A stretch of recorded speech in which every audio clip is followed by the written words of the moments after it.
this is the point about the women in combat debate. You cannot judge a book by its cover. These guys are the special, super secret special forces, the guys that the special forces call in when they need someone to help them.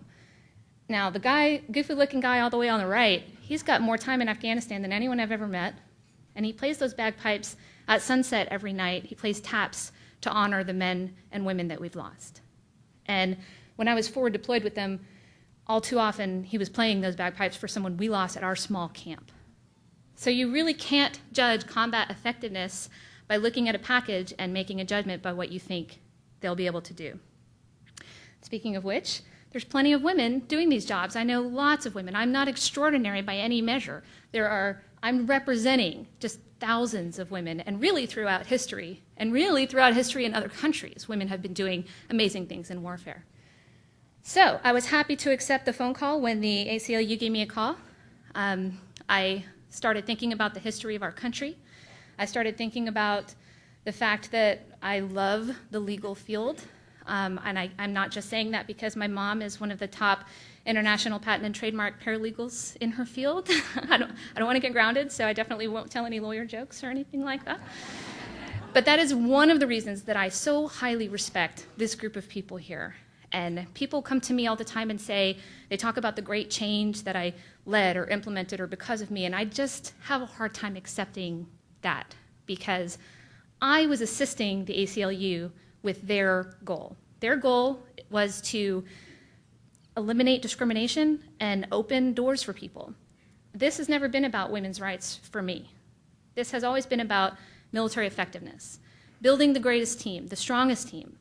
There were parts of that story that I left out where people didn't act in a way that made them proud the next day, where they really had to look in the mirror and say, am I in the right job? And I'm not going to say that women are braver than men or anything like that, but the point is it's not about gender.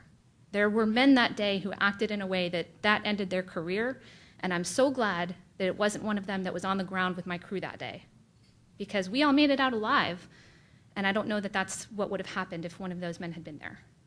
So the fact that they opened up aircraft to women, not just to women, but they opened up combat aircraft to any qualified applicant, led to us having the most effective team that day.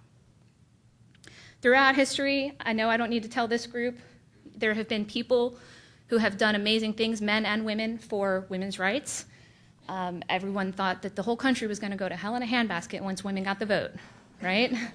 Well, once they let women into the military, well, we're not going to win another war. And surely when they let women become fighter pilots, women don't have the emotional capacity or the physical strength to pull out of a dive. Well, it turns out women handle Gs much better than men physiologically because of our anatomy and the way that you have to keep oxygen up to the brain by squeezing abdominal and leg muscles and that type of thing.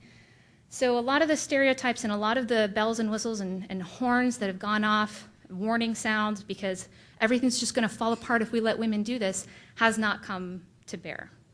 And that's what I was thinking about when the ACLU called me. And now it's time to open up all jobs to any qualified applicant, and let's be honest, there's going to be some of those jobs women probably will never be able to compete for.